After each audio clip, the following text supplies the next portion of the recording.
Good afternoon dear AB school student.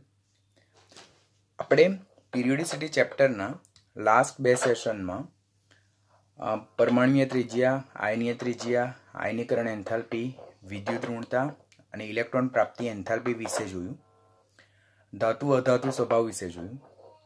આમ જો સામાન્ય રીતે આપણે જોઈએ નોર્મલ ટ્રેન્ડ, તો સમૂહમાં ઉપરથી નીચે તરફ જતા પરમાણુ ત્રિજ્યા વધે, સ્ક્રીનિંગ અસર વધે, આયનીકરણ એન્થાલ્પી ઘટે, વિદ્યુત ઋણતા ઘટે, ઇલેક્ટ્રોન પ્રાપ્તિ એન્થાલ્પી ઘટે ઋણ મૂલ્યના સંદર્ભમાં, ધાતુ ગુણધર્મ વધતો જાય, અધાતુ ગુણધર્મ ઘટતો જાય. શા માટે ધાતુ ગુણધર્મ વધતો જાય? બીકોઝ સમૂહમાં ઉપરથી નીચે તરફ જતા જેમ પરમાણુની ત્રિજ્યા વધતી જાય, આયનીકરણ એન્થાલ્પી ઘટતી જાય, તેમ ઇલેક્ટ્રોન દૂર થઈને ધન આયન બનાવવાની વૃત્તિ વધતી જાય. પરિણામે ધાતુ ગુણધર્મ વધતો જાય, અધાતુ ગુણધર્મ ઘટતો જાય છે. ઓક્સિડેશન કરતા સ્વભાવ ઘટે, એટલે કે રિડક્શન પામવાની વૃત્તિ ઘટે. રિડક્શન કરતા સ્વભાવ વધે, એટલે કે ઓક્સિડેશન પામવાની વૃત્તિ વધે. વિદ્યુતધર્મી સ્વભાવ ઇલેક્ટ્રોપોઝિટિવ કેરેક્ટરિસ્ટિક વધતી જાય. અને જેમ ધાતુ અધાતુ સ્વભાવમાં ડિફરન્ટ ટ્રેન્ડ જોવા મળે, તેમ ઓક્સાઇડની એસિડિકતા ક્રમશઃ ઘટતી જાય અને બેઝિકતા વધતી જાય. કેમ એવું? તો સમૂહમાં ઉપરથી નીચે તરફ જતા ધાતુ સ્વભાવ વધતો જાય અને અધાતુ સ્વભાવ ઘટે. અને મોટે ભાગે ધાતુના ઓક્સાઇડ બેઝિક હોય અને અધાતુના ઓક્સાઇડ એસિડિક હોય. આમ સમૂહમાં ઉપરથી નીચે તરફ જતા ઓક્સાઇડની એસિડિકતા ઘટતી જાય અને બેઝિકતા વધતી જાય. અને જેમ ધન આયનનું કદ મોટું થતું જાય, તેમ હેલાઇડની સહસંયોજક લાક્ષણિકતા ઘટતી જાય અને આયનીય લાક્ષણિકતા ક્રમશઃ વધતી જાય છે. હવે આ જે ટોટલ 1 to 9 પોઈન્ટ છે, તો તેના ટ્રેન્ડ વિશે નીટ પોઈન્ટ ઓફ વ્યૂ તમને ખાસ ક્વેશ્ચન પૂછાય કે as we go down in a same group, એટલે સમૂહમાં ઉપરથી નીચે તરફ જતા આ બધા જે ટ્રેન્ડ છે તેમાં શું ફેરફાર જોવા મળે. તો આપણે આ બધા ટ્રેન્ડને યાદ રાખવાના આ રીતે. આવર્તમાં ડાબીથી જમણી બાજુ તરફ જતા સામાન્ય રીતે જોઈએ તો જે સમૂહનો ટ્રેન્ડ છે તેનાથી કંઈક ઊંધો ટ્રેન્ડ જોવા મળે. કે સમૂહમાં ઉપરથી નીચે તરફ જતા પરમાણુય ત્રિજ્યા વધે, તો આવર્તમાં ડાબીથી જમણી બાજુ તરફ જતા પરમાણુય ત્રિજ્યા ઘટવાનું વલણ ધરાવે. આયનીકરણ એન્થાલ્પી સમૂહમાં ઉપરથી નીચે તરફ જતા ઘટે, તો આવર્તમાં ડાબીથી જમણી બાજુ તરફ જતા આયનીકરણ એન્થાલ્પી વધવાનું વલણ ધરાવે. વિદ્યુત ઋણતા વધે, ઇલેક્ટ્રોન પ્રાપ્તિ એન્થાલ્પી વધે, ધાતુ ગુણધર્મ ઘટે, અધાતુ ગુણધર્મ વધતો જાય, એટલે સમૂહ 17ના તત્વોને સક્રિય અધાતુ તત્વો કહેવાય. ઓક્સિડેશન કરતા સ્વભાવ વધે, રિડક્શન કરતા સ્વભાવ ઘટે. માટે સમૂહ 1ના તત્વો પ્રબળ રિડક્શન કરતા છે, જેઓ ઓક્સિડેશન પામવાની પ્રબળ વૃત્તિ ધરાવે. સમૂહ 17ના તત્વો પ્રબળ ઓક્સિડેશન કરતા છે, જે રિડક્શન પામવાની પ્રબળ વૃત્તિ ધરાવે. વિદ્યુત ધન્મયતા ઘટે, વિદ્યુત ઋણમયતા વધે, એટલે સમૂહ 17ના તત્વો ઇલેક્ટ્રોન મેળવીને ઋણ આયન બનાવવાની પ્રબળ વૃત્તિ ધરાવે. જ્યારે સમૂહ 1ના તત્વો એક ઇલેક્ટ્રોન ગુમાવીને વિદ્યુત ધન્મય આયન બનાવવાની પ્રબળ વૃત્તિ ધરાવે. અને ઓક્સાઇડની એસિડિકતા વધતી જાય, કે જેમ કે સમૂહ 17ના તત્વો એ સક્રિય અધાતુ તત્વો છે, તો તેમના ઓક્સાઇડ મોસ્ટલી એસિડિક નેચરના હોય, લાઈક અ Cl2O7. તો ઓક્સાઇડની એસિડિકતા વધતી જાય, બેઝિકતા ઘટતી જાય, એટલે સમૂહ 1ના તત્વોના ઓક્સાઇડ એ પ્રબળ બેઝિક હોય, સમૂહ 17ના તત્વોના ઓક્સાઇડ એ પ્રબળ એસિડિક હોય. હેલાઇડ સંયોજનોની જે સહસંયોજક લાક્ષણિકતા છે તો તે વધતી જાય અને આયનીય લાક્ષણિકતા છે તે ક્રમશઃ ઘટતી જાય છે. આમ જ્યારે સમૂહ અને આવર્તનો ટ્રેન્ડ યાદ રાખવાનો હોય તો તમારે વાયસા વર્ષા યાદ રાખવાનું. ક્યાં સમૂહનો ટ્રેન્ડ યાદ રાખો કોમનલી, ક્યાં આવર્તનો ટ્રેન્ડ યાદ રાખો. હવે નીટ બેઝ ક્વેશ્ચનમાં ખાસ કરીને જે ઓક્સાઇડ છે તો તે ઓક્સાઇડના સ્વભાવ વિશે ખાસ પૂછાય કે નીચેના ઓક્સાઇડને એસિડિક લાક્ષણિકતાના ચડતા ક્રમમાં ગોઠવો, બેઝિક લાક્ષણિકતાના ચડતા ક્રમમાં ગોઠવો. કયો ઓક્સાઇડ પ્રબળ બેઝિક છે, કયો ઓક્સાઇડ પ્રબળ એસિડિક છે, કયો ઉભય ગુણધર્મી ઓક્સાઇડ છે, કયો તટસ્થ ઓક્સાઇડ છે. તો એના related this is one of the very important topic. તો ઓક્સાઇડના જનરલી 4 પ્રકાર હોય એસિડિક બેઝિક લાક્ષણિકતાને આધારે: એસિડિક ઓક્સાઇડ, બેઝિક ઓક્સાઇડ, ઉભય ગુણધર્મી ઓક્સાઇડ અને તટસ્થ ઓક્સાઇડ. આપણે પીરિયોડિસિટી ચેપ્ટર જોઈએ છે, એટલે સાથે સાથે આપણે સમૂહ 16ના તત્વોમાં પણ ઓક્સાઇડનો એક ટોપિક આવે છે, તેના રિલેટેડ આપણે ઓલરેડી લર્ન કર્યું જ છે. તો પહેલા એસિડિક ઓક્સાઇડ, જેને એસિડ એનહાઇડ્રાઇડ પણ કહેવાય, મોટે ભાગે જે અધાતુ તત્વો છે like carbon, boron, nitrogen, sulphur, chlorine, phosphorus, આ બધા અધાતુ તત્વો છે. તો અધાતુ તત્વોનો oxide most probably acidic oxide હોય. એના સિવાય વધારે વિશેષમાં શું યાદ રાખવાનું કે સંક્રાંતિ ધાતુ તત્વો જે છે તો તે પણ ઊંચી ઓક્સિડેશન અવસ્થામાં કેવા ઓક્સાઇડ રચે તો તે એસિડિક ઓક્સાઇડ રચે like chromium, manganese, vanadium, molybdenum અને ટંગસ્ટન. આ જે સંક્રાંતિ ધાતુ તત્વો છે તેના ઓક્સાઇડ ઊંચી ઓક્સિડેશન અવસ્થામાં કેવા હોય? એસિડિક પ્રકારના હોય. તો પહેલા તો એસિડિક ઓક્સાઇડ કોણ? તો nitrogen, phosphorus, boron, carbon, sulphur, chlorine, fluorine. Fluorine generally oxide નથી રચતું. બ્રોમિન, આયોડિન, આ બધાના ઓક્સાઇડ મોટે ભાગે કેવા હોય? એસિડિક. પ્લસ કેવા ધાતુ તત્વો? તો સંક્રાંતિ ધાતુ તત્વો ઊંચી ઓક્સિડેશન અવસ્થામાં કેવા ઓક્સાઇડ રચે છે? એસિડિક ઓક્સાઇડ રચે. આ બધા ઓક્સાઇડના ઉદાહરણ આપેલા છે. This all are acidic oxide. તે તમારે ખાસ યાદ રાખવાનું. સિલિકા જે છે તો વીકલી એસિડિક ઓક્સાઇડ છે. હવે શા માટે આ ઓક્સાઇડને એસિડિક ઓક્સાઇડ કહેવામાં આવે? બીકોઝ આ એસિડિક ઓક્સાઇડ પાણીમાં દ્રાવ્ય થઈને અનુવર્તી એસિડિક દ્રાવણ બનાવે. લાઈક કાર્બન ડાયોક્સાઇડ પાણીમાં દ્રાવ્ય થાય તો કાર્બોનિક એસિડ બનાવે. નાઇટ્રોજન પેન્ટોક્સાઇડ પાણીમાં દ્રાવ્ય થઈને HNO3 બનાવે. પછી ફોસ્ફરસ પેન્ટોક્સાઇડ પાણીમાં દ્રાવ્ય થઈને ફોસ્ફોરિક એસિડ બનાવે જેને ઓર્થોફોસ્ફોરિક એસિડ કહેવાય. સલ્ફર ટ્રાયોક્સાઇડ પાણીમાં દ્રાવ્ય થઈને સલ્ફ્યુરિક એસિડ બનાવે. આમ જે ઓક્સાઇડ પાણીમાં દ્રાવ્ય થઈને અનુવર્તી એસિડિક દ્રાવણ આપે તો તેવા ઓક્સાઇડને એસિડિક ઓક્સાઇડ કહેવામાં આવે છે. બીજું, આ જે એસિડિક દ્રાવણ જે છે તો આ જે સંયોજનો છે તે એમના ઓક્સો એસિડ છે. એટલે કે એસિડિક ઓક્સાઇડ અધાતુના ઓક્સાઇડ પાણીમાં દ્રાવ્ય થઈને અનુવર્તી ઓક્સો એસિડ આપે છે. હવે એનું જો નિર્જલીકરણ કરવું એટલે જો આપણે રિવર્સ પ્રોસેસ વિશે વિચારીએ તો એમાંથી પાણી દૂર થાય એટલે એને ડિહાઇડ્રેશન પ્રોસેસ કહેવાય. અને જે આપણને ઓક્સાઇડ મળે તો તેને એ પર્ટિક્યુલર ઓક્સો એસિડનો એનહાઇડ્રેટ કહેવાય. નીટ લેવલનો ઇમ્પોર્ટન્ટ ક્વેશ્ચન કે જો સપોઝ આપણને પૂછવામાં આવે કે સલ્ફ્યુરિક એસિડ H2SO4 તેનો એનહાઇડ્રેટ કોણ છે તો એનો એનહાઇડ્રેટ સલ્ફર ટ્રાયોક્સાઇડ છે. પછી પરક્લોરિક એસિડનો એનહાઇડ્રેટ કોણ છે તો પરક્લોરિક એસિડનો એનહાઇડ્રેટ શું છે? Chlorine heptoxide, dichlorine heptoxide Cl2O7. પછી ઓર્થોફોસ્ફરસ એસિડ H3PO3 તેનો ઓક્સો એસિડ શું છે તો એનો ઓક્સો એસિડ P4O6 જેને ફોસ્ફરસ ટ્રાયોક્સાઇડ કહેવાય. ફોસ્ફરસ પેન્ટોક્સાઇડ એ ફોસ્ફોરિક એસિડનો ઓક્સો એસિડ છે. આમ જે ઓક્સાઇડ પાણીમાં દ્રાવ્ય થઈને એસિડિક દ્રાવણ બનાવે તેને એસિડિક ઓક્સાઇડ કહેવામાં આવે. અને આ જે સંયોજનો મળે તેને અનુવર્તી ઓક્સો એસિડ છે તેમાંથી જો નિર્જલીકરણ કરવામાં આવે તો અનુવર્તી ઓક્સાઇડને એ ઓક્સો એસિડને એનહાઇડ્રેટ કહેવામાં આવે. તેઓ ભૂરા લિટમસને લાલ બનાવે અને એસિડિક ઓક્સાઇડ બેઝ સાથે પ્રક્રિયા કરીને અનુક્રમે ક્ષાર અને પાણી ઉત્પન્ન કરે છે. બેઝિક ઓક્સાઇડ એટલે શું? તો ખાસ તો બેઝિક ઓક્સાઇડ કોણ હોય તો ધાતુ તત્વોના ઓક્સાઇડ સ્વભાવે કેવા હોય? બેઝિક હોય. ખાસ કરીને સમૂહ 1 અને સમૂહ 2 કે જે પ્રબળ ધાતુ તત્વો છે, જે સક્રિય ધાતુ તત્વો છે. સમૂહ 1 ના બધા જ તત્વોના ઓક્સાઇડ એ સ્ટ્રોંગલી બેઝિક છે. સમૂહ 2 ના બેરેલિયમ સિવાયનો ખાસ યાદ રાખવાનું NEET point of view. Beryllium સિવાયના સમૂહ 2 ના બધા જ તત્વોના ઓક્સાઇડ કેવા હોય? બેઝિક હોય. અને ડી વિભાગના તત્વો જે છે તો તેમના ઓક્સાઇડ પણ કેવા હોય? સ્વભાવે બેઝિક હોય છે. આમ જો પ્રબળ વિદ્યુત ધર્મી ધાતુ તત્વો જોઈએ તો કેલ્શિયમ છે, સોડિયમ છે, પોટેશિયમ છે, મેગ્નેશિયમ છે. તો આ બધા ઓક્સાઇડ જે છે તો તે સ્વભાવે કેવા છે? બેઝિક સ્વભાવના છે. Fe2O3 સંક્રાંતિ ધાતુ તત્વ છે તો તે પણ કેવા સ્વભાવનું છે? બેઝિક સ્વભાવનું છે. બેઝિક ઓક્સાઇડ પાણી સાથે પ્રક્રિયા કરીને બેઝિક દ્રાવણ આપે. લાઈક કેલ્શિયમ ઓક્સાઇડને જો પાણીમાં દ્રાવ્ય કરવામાં આવે તો કેલ્શિયમ હાઇડ્રોક્સાઇડ. સોડિયમનો મોનોક્સાઇડને જો પાણીમાં દ્રાવ્ય કરવામાં આવે તો સોડિયમ હાઇડ્રોક્સાઇડ. બેરિયમ ઓક્સાઇડને પાણીમાં દ્રાવ્ય કરવામાં આવે તો બેરિયમ હાઇડ્રોક્સાઇડ મળે. માટે એવા ઓક્સાઇડ જે પાણીમાં દ્રાવ્ય થઈને આલ્કલાઇન દ્રાવણ આપે તે પ્રકારના ઓક્સાઇડને બેઝિક ઓક્સાઇડ કહેવાય. Now they are basic in nature, that's why they convert red litmus to blue litmus, એટલે લાલ લિટમસને ભૂરું બનાવે. અને બેઝિક ઓક્સાઇડ એસિડ સાથે પ્રક્રિયા કરીને ક્ષાર અને પાણી બનાવશે જેને કહેવાય બેઝિક ઓક્સાઇડ.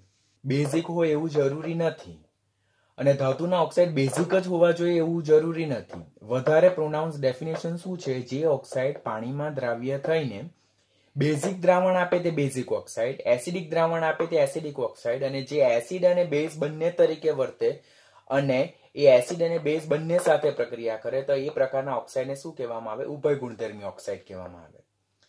અહીંયા જો એલ્યુમિના, તો એલ્યુમિનિયમ એ હાઇડ્રોક્લોરિક એસિડ અને NaOH બંને સાથે પ્રક્રિયા કરીને અનુવર્તી સંયોજનો આપે છે, માટે એ ઉભય ગુણધર્મી ઓક્સાઇડ.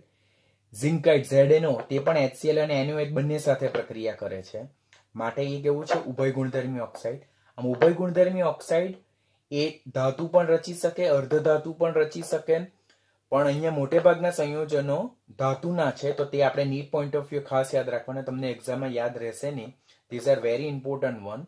તો આટલા એલિમેન્ટ્સ તમારે યાદ રાખવાના જેના ઓક્સાઇડ કેવા છે? ઉભય ગુણધર્મી છે. શા માટે તેમના ઓક્સાઇડ ઉભય ગુણધર્મી છે? બીકોઝ તેઓ એસિડ અને બેઝ બંને સાથે પ્રક્રિયા કરે છે. તટસ્થ ઓક્સાઇડ એટલે શું? જેમને ન્યુટ્રલ ઓક્સાઇડ કહે, જે એસિડ અને બેઝ બંને સાથે પ્રક્રિયા નથી કરતા. તેના પણ 4 ઉદાહરણ ખાસ યાદ રાખવાના. N2O, NO એટલે નાઇટ્રોજનના ઓક્સાઇડ નીચી ઓક્સિડેશન અવસ્થામાં, કાર્બન મોનોક્સાઇડ અને પાણી. તો એ કેવા પ્રકારના છે? તટસ્થ ઓક્સાઇડ. તટસ્થ ઓક્સાઇડ 4 છે. N2O જેને નાઇટ્રસ એસિડ કહેવાય, જેને નાઇટ્રસ ઓક્સાઇડ કહેવાય. NO નાઇટ્રોજન મોનોક્સાઇડ જેને નાઇટ્રિક ઓક્સાઇડ કહેવાય. કાર્બન મોનોક્સાઇડ અને H2 આ બધા તટસ્થ ઓક્સાઇડ છે. તેઓ એસિડિક કે બેઝિક હોતા નથી. That means they are neutral to litmus paper. There is no effect on litmus paper. તો આપણે અહીંયા એસિડિક ઓક્સાઇડ જોયું, બેઝિક ઓક્સાઇડ જોયું, ઉભય ગુણધર્મી ઓક્સાઇડ જોયું, અને તટસ્થ ઓક્સાઇડ. ઓક્સાઇડની એસિડિકતા અને બેઝિકતાના ક્રમ પ્રમાણે તમને ક્વેશ્ચન પૂછાય તો એ તમારે કમ્પલસરી યાદ રાખવાનો. This is important one. આમાંથી તમને ક્વેશ્ચન આવશે એટલે આ પોઈન્ટને તમારે ખાસ પરફેક્ટલી પ્રિપેર કરવાનું. એસિડિકતા અને બેઝિકતાને આધારે એનું ક્લાસિફિકેશન કર્યા બાદ ઓક્સિજન પરમાણુની સંખ્યાને આધારે પણ વર્ગીકરણ કરી શકાય. કે પહેલું છે નોર્મલ ઓક્સાઇડ. નોર્મલ ઓક્સાઇડ એટલે જેમાં ઓક્સિજનનો ઓક્સિડેશનાંક -2 હોય. પોલી ઓક્સાઇડ જેમાં પેરોક્સાઇડ અને સુપર ઓક્સાઇડનો સમાવેશ થાય. હવે this is important question NEET point of view.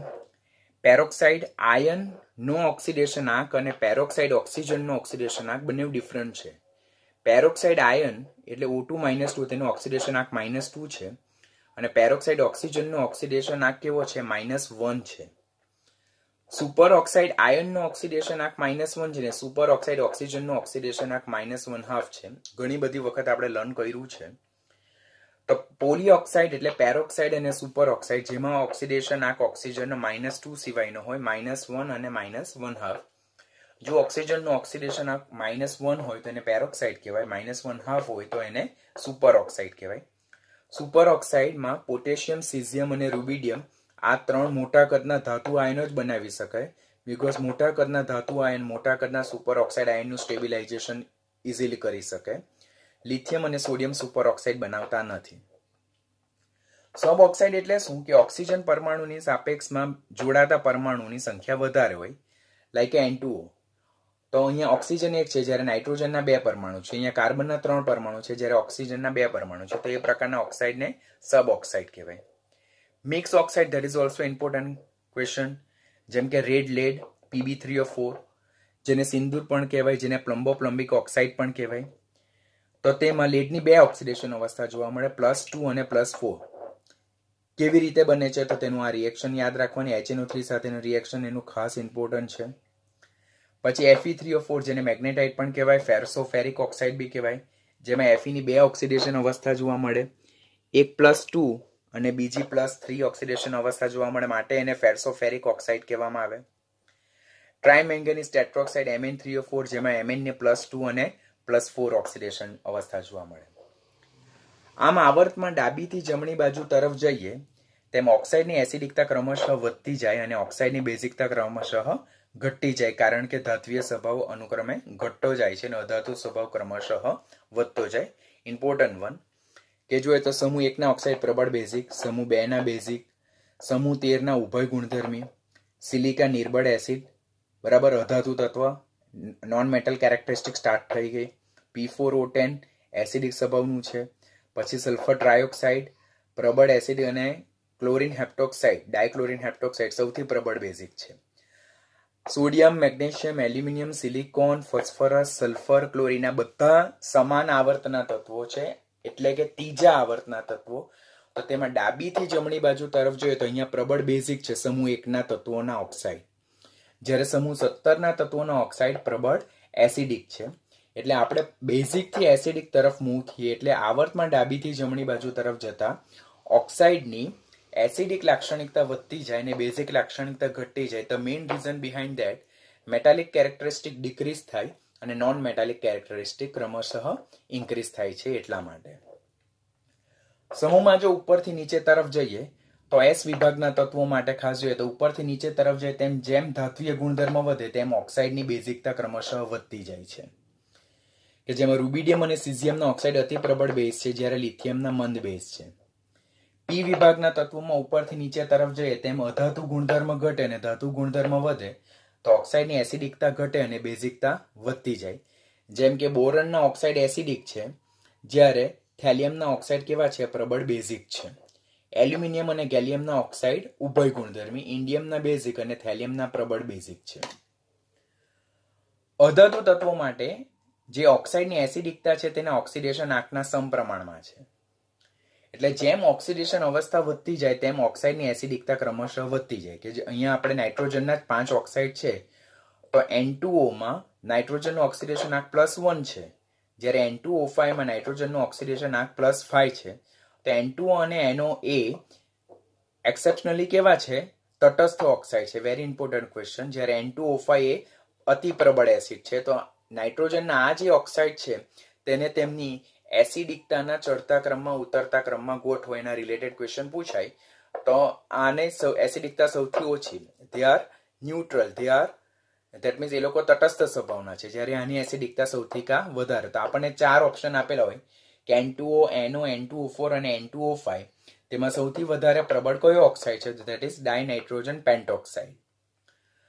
Sankranti ધાતુ તત્વો માટેનું પણ આ ટ્રેન્ડ ખાસ યાદ રાખવાનું કે ઓક્સાઇડની બેઝિકતા એ તેના ઓક્સિડેશન આંકના વ્યસ્ત પ્રમાણમાં છે. એટલે જેમ ઓક્સિડેશન આંક વધતો જાય તેમ બેઝિકતા ક્રમશઃ શું થતી જાય? ઘટતી જાય. કે જેમ કે મેંગેનીઝ છે તો મેંગેનીઝનો +7 ડાયમેંગેનીઝ હેપ્ટોક્સાઇડ, તો તે કેવા સ્વભાવનો છે? એસિડિક છે. મેંગેનીઝ ધાતુ છે, મેંગેનીઝ ધાતુ છે. આપણને એવું માઇન્ડમાં નોર્મલી એવું યાદ હોય કે ધાતુના ઓક્સાઇડ તો મોટે ભાગે બેઝિક જ હોય, પરંતુ અહીંયા મેંગેનીઝનો ઓક્સિડેશન આંક +7 છે. તો મેંગેનીઝનો +7 ઓક્સિડેશન સ્ટેટ ધરાવતો ઓક્સાઇડ કેવો છે? એસિડિક છે. જ્યારે MaNO +2 વાળો બેઝિક છે, જ્યારે +3 ને +4 ધરાવતા મેંગેનીઝના ઓક્સાઇડ સ્વભાવે કેવા છે? ઉભય ગુણધર્મી સ્વભાવના જોવા મળે. આમ આવર્તમાં ડાબીથી જમણી બાજુ તરફ જતા ઓક્સાઇડની એસિડિકતા વધતી જાય, બેઝિકતા ઘટતી જાય, જ્યારે સમૂહમાં ઉપરથી નીચે તરફ જતા ઓક્સાઇડની એસિડિકતા ક્રમશઃ શું થતી જાય છે? ઘટતી જાય છે. જ્યારે બેઝિક ઓક્સાઇડનો ટ્રેન્ડ બી પૂછવામાં આવે કે નીચે આપેલા ઓક્સાઇડને તેમની બેઝિકતાના ક્રમમાં ગોઠવો તો જે સિઝિયમના ઓક્સાઇડ છે તેની બેઝિક લાક્ષણિકતા સૌથી વધારે. સિઝિયમ સમૂહ 1 નું છેલ્લું તત્વ, એ પ્રબળ વિદ્યુત ધનમય તત્વ છે, તો તેના ઓક્સાઇડ સૌથી વધારે પ્રબળ બેઝિક છે. જ્યારે મેગ્નેશિયમ જે છે તો સમૂહ 2 નું બીજા ક્રમાંકનું તત્વ, તો તેના ઓક્સાઇડ જે છે તો તે ઓછા બેઝિક છે. આ સમૂહ 1 અને સમૂહ 2 ના તત્વોને બેઝિકતાના ક્રમમાં આપણે અરેન્જ કરેલું છે.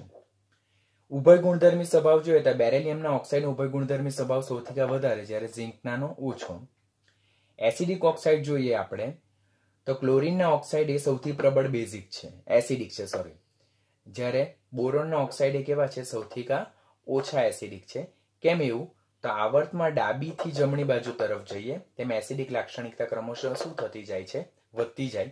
પરિણામે એસિડિક લાક્ષણિકતા ક્રમશઃ વધે, માટે ક્લોરીનના જે ઓક્સાઇડ છે તે સૌથી વધારે પ્રબળ એસિડિક સ્વભાવના છે, જ્યારે બોરોનના સૌથી ઓછા છે. તો આ ટ્રેન્ડ પણ તમને પૂછાય છે એસિડિક લાક્ષણિકતાના ક્રમમાં. તો એ તમારે યાદ રાખો. સમૂહ 1 અને સમૂહ 2 ના ઓક્સાઇડને તેમની બેઝિક સ્ટ્રેન્થના આધારે અરેન્જ કરો તો એ તમારે આ ક્રમ યાદ રાખવાનો. આ ક્રમ પૂછવાની શક્યતા ઓછી, પરંતુ બેઝિક ઓક્સાઇડ અને એસિડિક ઓક્સાઇડને તેમને એસિડિક અને બેઝિક લાક્ષણિકતાના આધારે અરેન્જ કરો તો તેવો ક્રમ તમને ખાસ પૂછાઈ શકે, તો એમાં કાળજી રાખવાની.